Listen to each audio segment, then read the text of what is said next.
How do we address those issues to be best prepared for successful employment? Job Insights, a podcast to help you carve out your career pathway and enhance the opportunities for gainful employment. I work with clients from all over the world to build up their employment skills like career planning, resume writing, mock interviews, disability disclosure, how to get reasonable adjustments in the workplace. To help you navigate the employment world and give you job insights to choose the career you want.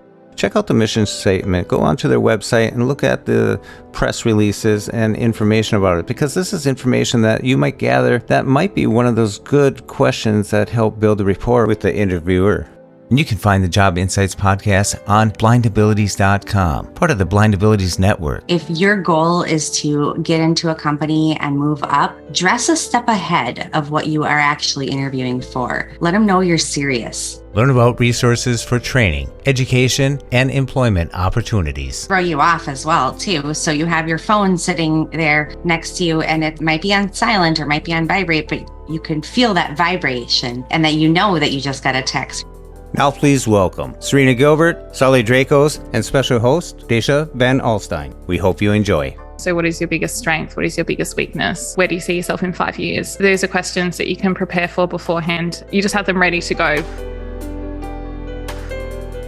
From the Blind Ability Studios, this is Job Insights. I'm Jeff Thompson, and joining me in the studio, of course, is Sarlie Drakos. Sarlie, how are you doing? Good, thanks. It's nice to talk to you again. And as well to you too. And also in the studio, joining me from the state of Minnesota, Dacia Vanalstine. How are you doing? I'm doing well, Jeff. How are you? I'm doing excellent, and I'm so glad you could make it on such a short notice. Dacia, could you give the listeners a little bit about who you are and what you do? Sure. I'm a business and employment program specialist with State Services for the Blind in Minnesota in part of their Vocational Rehabilitation Program. I work with employers and with job seekers and help prepare people for their upcoming careers. I work with the counselors to help people get from point A to point B as efficiently as possible. And I also work with other agencies across the state to ensure that the job seekers that have a vision loss or are deafblind are at the table. Well, thanks, Dacia, for being here. And we're going to get to that table, but there's a little bit of preparation that we're going to do first before the job interview. First of all, what kind of interview is it going to be? Is it going to be a virtual interview, in-person interview, or is it going to be one of these video interviews with pre-recorded questions? So, Sarlie, why don't you kick it off? Yeah, so there's quite a few different types of interviews available nowadays. You can have a phone interview, which is often, in a lot of cases, the first step or the first interview that you'll go to. There's also, as Jeff mentioned, you can have an interview, which is a one-on-one interview with an employer, and that can be with just yourself and one employer, or it could be with a few people from that company. There's also group interviews where you might be asked to attend an interview situation where you're asked to participate in group projects together to demonstrate your ability to work in a team and all those other type of skills that they're looking for. And then there's also video interviews, which are becoming a lot more common nowadays, especially after the COVID pandemic. So that could be over Zoom, Microsoft Teams, all that sort of thing. And then there's also pre-recorded video interview questions that can happen from time to time as well, which is also becoming more common. And I guess we'll talk about that a little bit later on. And with that in mind, I think we just jump right into presentation. Your attire, what you're going to be wearing, how professional you're going to look, or are you going to be casual? What kind of background screen do you have? Or is it live? Is it blurred? These are all types of considerations that you have to do because you're on stage, you're presenting yourself, and you want to be centered on the screen as well. So I would suggest that you do some test or, have someone help you out. Find the position of your camera in relationship to the chair that you're in. And when you sit down at the computer or phone that's on a tripod, whatever setup you have that general location so you're sure that when you hit that button, you're live and you're ready and prepared. Because just like technology, something can go wrong or something could be moved, and you want to present yourself the best you can. I always tell individuals that they should dress the same as if they were going to the in-person interview, regardless of whether it's on the phone or on a video or if it's pre-recorded, just completely. Because if you are put together, then you feel like you're put together, and then you're going to come across that way. And regardless of whether or not they can see you or if it's over the phone, still you should be smiling. You should be acting as if you're in person, acting the same way, because all of that comes across to an employer. Yeah, I agree. I think even if you're doing a video interview, I would also suggest a lot of people just go to Zoom interviews or Microsoft Teams interviews with a professional top that they're wearing, and then they'll wear like pajama bottoms or something like that. But I have noticed there's been a few times where people have been asked to get up and get something. So maybe just consider wearing a full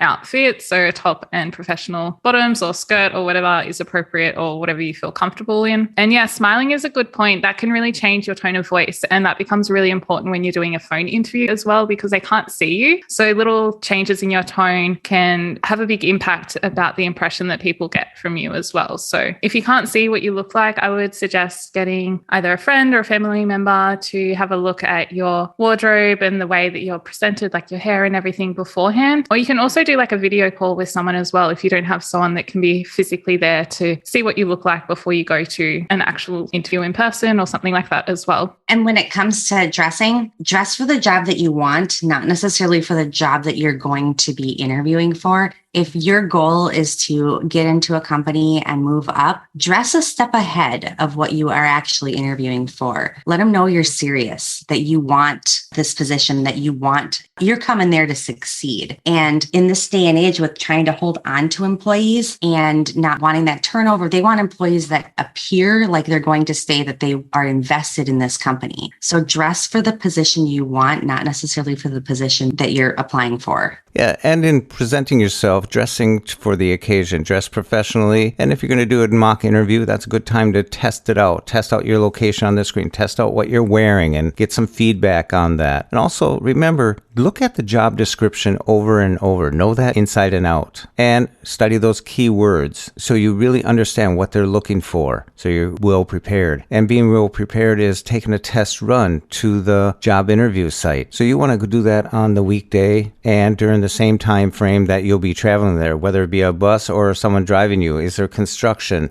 So you want to get all these interruptions that could happen out of the way so you still remain prompt. Not too prompt like Dacia said, that was cute, but you just want to get there a little bit ahead of time. And you might want to scope out where the door is in relationship to the front desk, just so you have some familiarity with the situation that you'll be put on the day of the interview.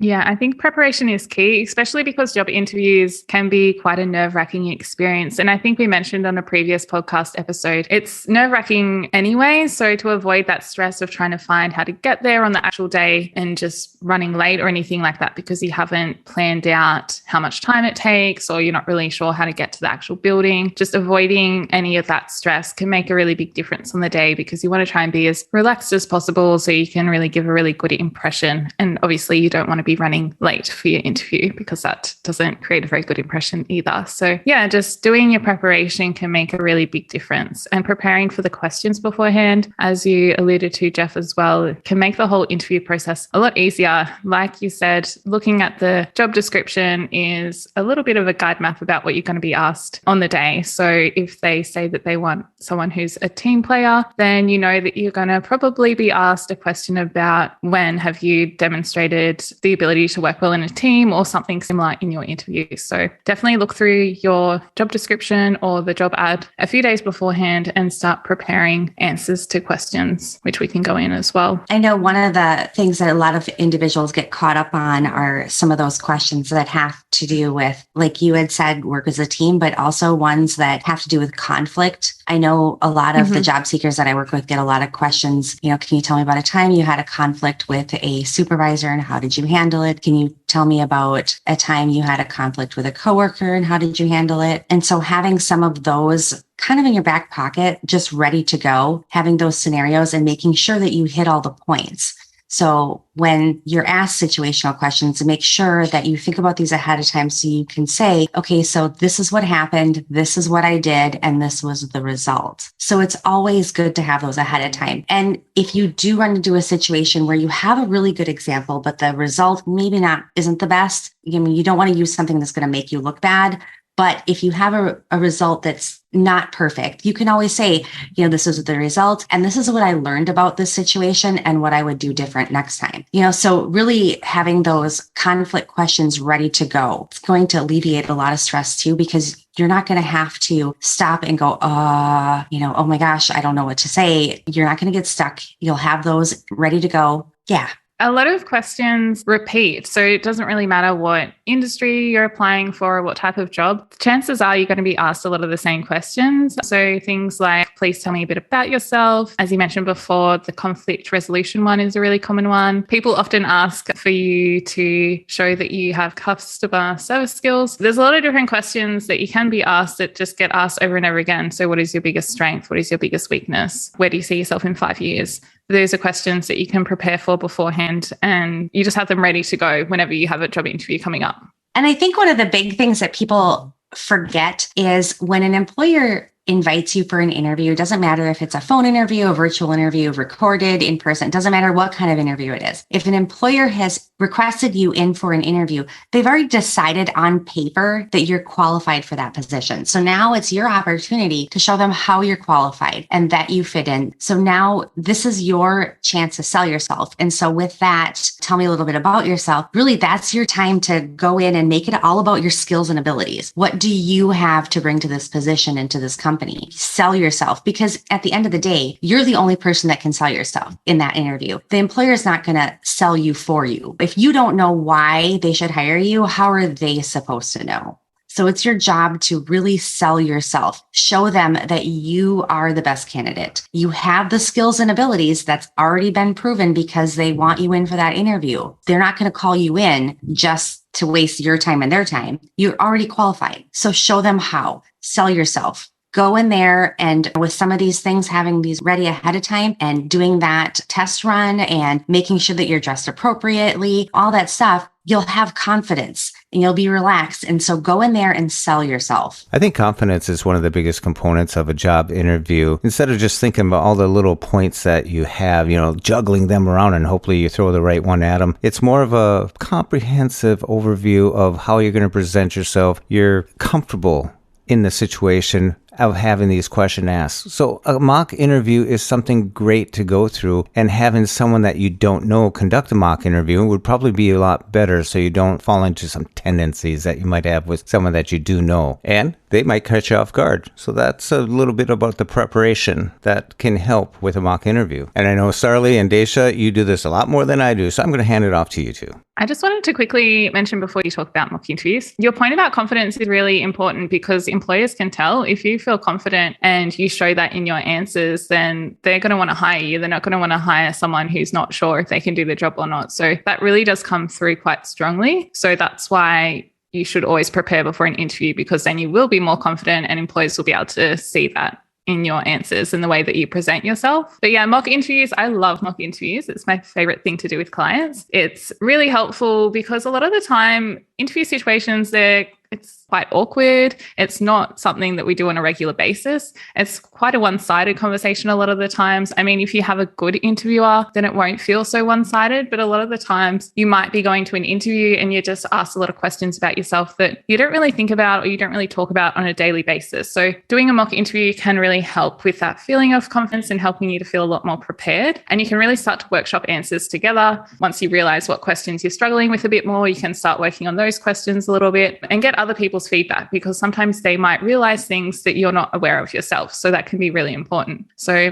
you can find someone who's a family member, but I would recommend getting a mock interview done by someone that you're not close with. You can get an employment consultant or someone like myself to do mock interviews with you. But if that's not an option for you, then maybe try and find someone who is not super close and is going to give you honest feedback, because that's really important. I know we find a lot of times if you need a mock interview and you don't want someone close, you can ask somebody that you know, hey, would your boss be willing to do this? Or would their coworker, someone that you don't know? Because what they're going to find is a lot of times we do things that we don't realize that we're doing, especially if we're nervous. Mm-hmm. So things like if you do these mock interviews, you're going to find that maybe you're not comfortable with silence. And so when you're asked a question and you give an answer, you may be uncomfortable. So you might talk too much and just continue kind of ramble your answers. Even though you don't mean to do it, you may be uncomfortable with that silence and in the middle of everything, just start trying to fill that awkward silence that happens sometimes in job interviews. And those are things that you're going to find when you are interviewing with somebody that you don't necessarily know really well. Yeah, definitely. I've seen that a lot. People might Yeah, they'll stumble. And that silencing is a really big one, because a lot of the time people think that you have to answer the question straight away, but it's okay to pause and have a think about your answers first. It's completely fine. And if you do stumble, just know that the interviewer or the hiring manager is going to not expect you to be perfect. Like, we are all human, we're going to make mistakes, and that's fine. Just do your best, but just don't try and let it rattle you too much, I guess. I was speaking to a client earlier this week, and just on the topic of pre-recorded video interviews, as soon as he made the slightest little stumble, he would just quit the video interview process. So just know that it's okay to stumble. It's okay to pause, take a few deep breaths and think about your answer. If you're in a face-to-face interview and you're offered a glass of water, then that's a really good thing to accept, because then that gives you a little break to have a think about your responses beforehand if you take a sip of water. So that's another little tip that I've learned over the years that might help you as well if you just need to collect yourself and collect your answers beforehand as well. That's a really good point, because you're right. When you go and you interview, they don't expect you to be perfect. They're not interviewing robots. They know they're interviewing humans. And it doesn't matter if they're doing 2 interviews or 10 interviews for a position. Everybody that comes in there is nervous, and they know that. So they're not expecting you to just be on everything. And the minute they ask you a question, you have an answer just that's perfect and shining and ready to go. They know that. So that's a really good point. A little bit of nerves is okay, because it shows that you care about the role. It's just when your nerves become too big or too strong that they start impacting your ability to think clearly, then it becomes a problem. But a little bit of nerves actually shows that you care. So employers don't see it as a bad thing. It's just, as I said, you want to be able to still be able to think clearly and be calm and collected as much as possible so you can perform as well as you can. One of the questions I hear the most out of people that go to a job interview is when they ask them, what is your greatest weakness? How would you address that? My approach, and you might have something to add to this or you might disagree, but my approach is always to talk about a skill rather than a personality trait when you're talking about your biggest weakness. And the reason why is because skills can always be learned and your personality doesn't really change as much. So always talk about a skill in terms of your biggest weakness. And I always suggest talking about a skill that you have actively been working on. So you could say, for example, my biggest weakness is public speaking. However, I realized that this was something that I wanted to improve on. So I started attending Toastmasters workshops to develop better public speaking skills or to gain more confidence. So that still expresses that you have a weakness and acknowledges that, but then it also shows that you're taking active steps to develop it. So that's my approach that I suggest taking. Obviously, don't say things like I work too hard or I'm just too loyal or anything like that, because employers see right through that and they want genuine answers. But I think that's a really good approach, because it shows that you have that self-awareness, but then you're also willing to work hard to improve and to grow. I agree with that. I usually tell people to make sure that it's not a skill that's listed in the minimum qualifications. So if the minimum, yes, definitely. So the minimum qualifications say that you must be able to work with Microsoft Office Suite, you don't want to tell them Microsoft Office Suite is your biggest weakness. Yeah, that's a good point. I forgot to mention that. Yeah, that's very important. But yeah, usually I tell people about this. They don't, they know the cliches. They can see right through the cliches. They're going to know that that's really not your weakness. Yeah, 100%. It just feels like if you give a response like I work too hard or something like that, the employee is just going to be like, well, why are you here? Like, just answer the question, right. Honestly. And it shows that you don't really have that self-awareness as well. And they want someone who is self-aware and knows what they struggle with and can improve on and what their strengths are as well. So that's really important. I want to back up just a little bit. We were talking about what type of interview it may be, whether it be virtual or being a video recording. I highly suggest, and it's very important to understand the technology that you're using, whether you're using Zoom or Teams. You want to be able to know that your headphones working, your microphone's working, your speakers are working. We talked about the location and everything like that, whether the camera's on you, but you want to do a test run of this. Do a mock interview virtually with a friend or something so you can test this out and they can give you feedback, and familiarize yourself with seeing which microphone is being used. Find the settings and go in and make sure these are set up right. And once it's all set up, leave it that way. But, like anybody else, you may set it up and 3 days later you have a Teams meeting, then you have a Zoom meeting, or you have something else. You want to make sure the day of the interview to go through a test run an hour before or half hour before, so you have time to work out some kinks in it or something, and just do a test run to ensure that you're ready and well prepared. Oh, and be sure to look at that invite to that right away so you know if it is on Zoom or Teams as well, because that's good to know. Yeah, that's a really good point. Yeah, and I really would recommend using some sort of headset or microphone or something, not the system, because a lot of times when you're talking, if you're not right up next to your computer, they can't hear you or it's jumbled. Make sure you have the right equipment. It's so important to do that ahead of time to just get that set up. And, the people that you do that with don't necessarily have to be right there. You can Zoom a friend or Teams in another state or another country or wherever. Yeah, and they can square you off right away, whether you have to lower your chair or move to the left or right and position yourself, get your key location set, and super glue everything down into that spot right there.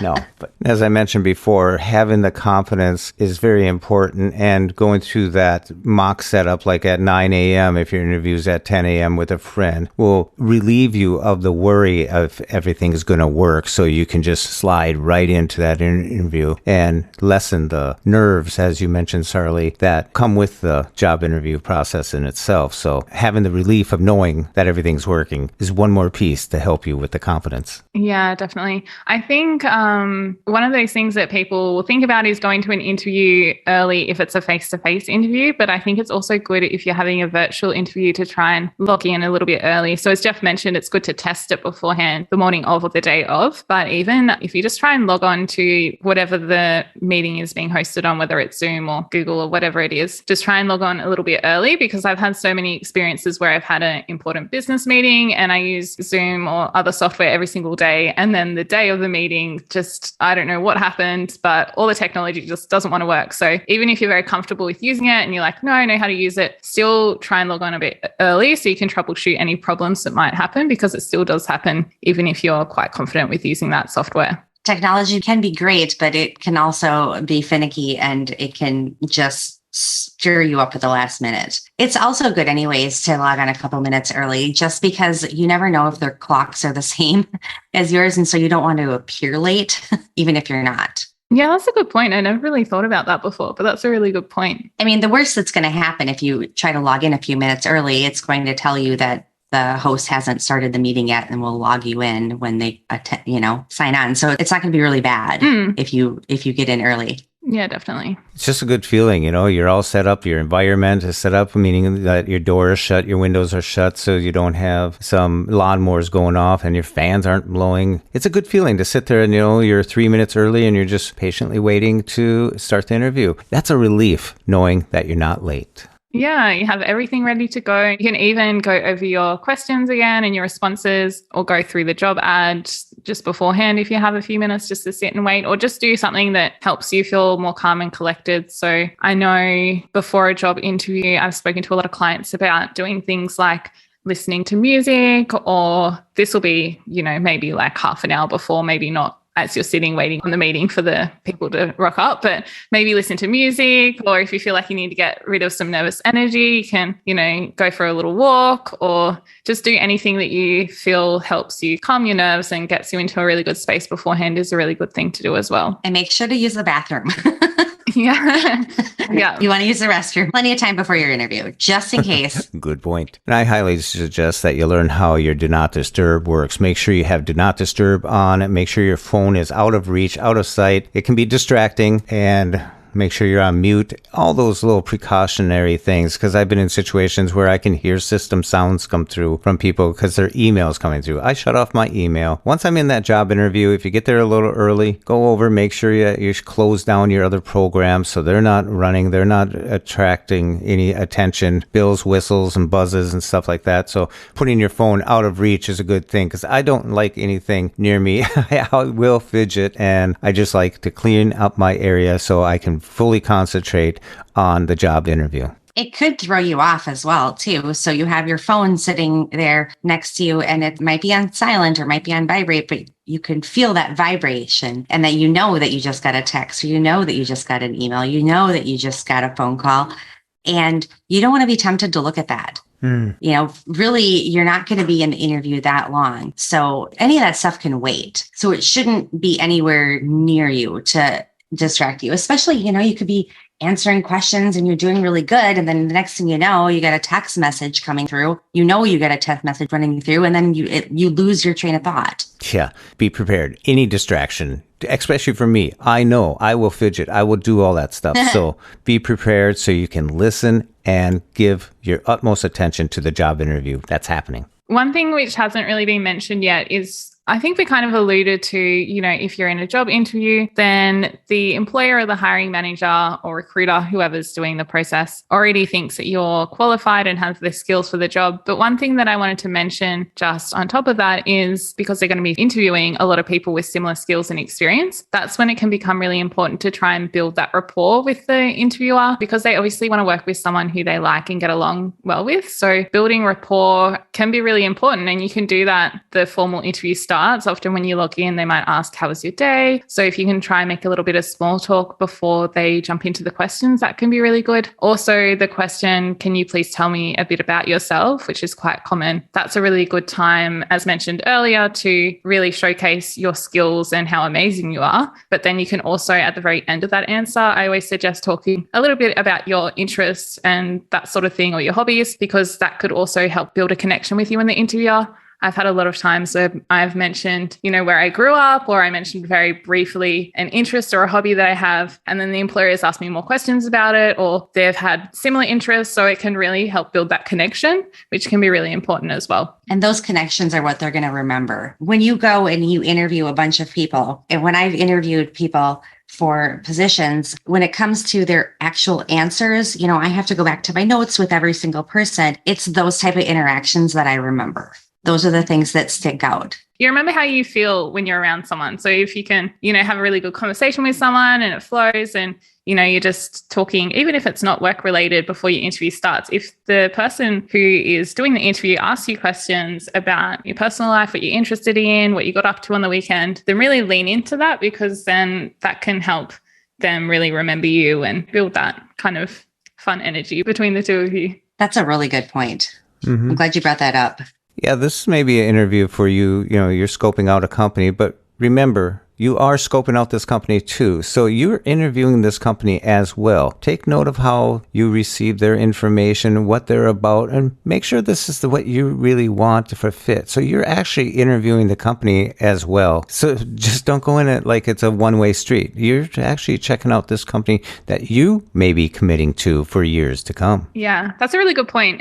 Interviews are, even though a lot of people think it's about the interviewer deciding whether you're the right person for the job, which is true, it's also an opportunity for you to decide whether you actually want to work there, because maybe you don't think it's the best fit for you after going to the interview. And preparing questions to ask the interviewer is also really important. A lot of the times they'll ask at the end if you have any questions for them. And a lot of my clients, when I first start working with them, they'll say, oh no, I don't have any questions, because they think that shows that they're confident and they know about the job. But actually, it can often give them the opposite impression. So if you ask questions to the employer, then it shows that you're really keen and excited about the job and want to know more. So it's really good to prepare a few questions before you go into the interview, and make sure that they're well thought out questions, not really general questions or things that you can find from a quick Google search about the company. You want to try and find something that shows that you've really thought about the role, or maybe done a little bit of research or something about the company that shows that you're really interested in any projects they're working on or what they've done in the past.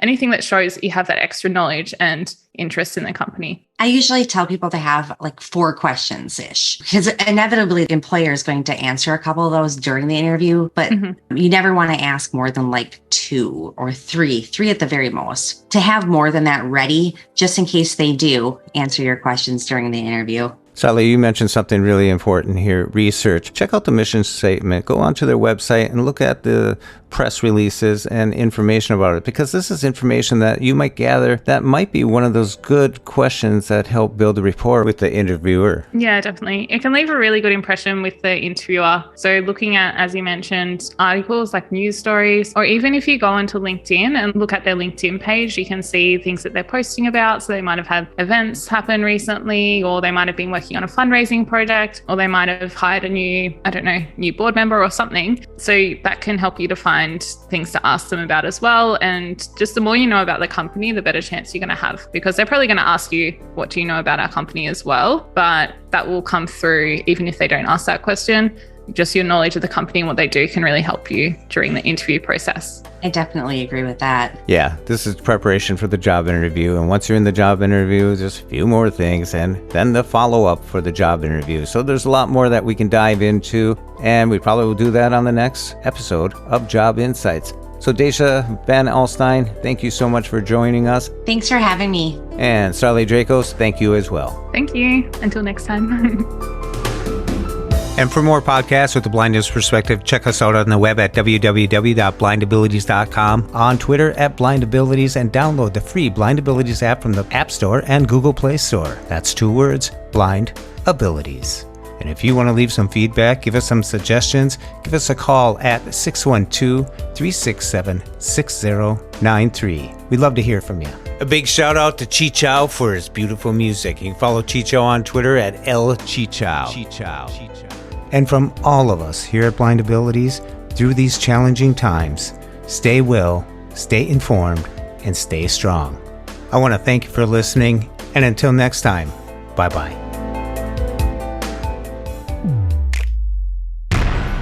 When we share what we see through each other's eyes, we can then begin to bridge the gap between the limited expectations and the reality of blind abilities.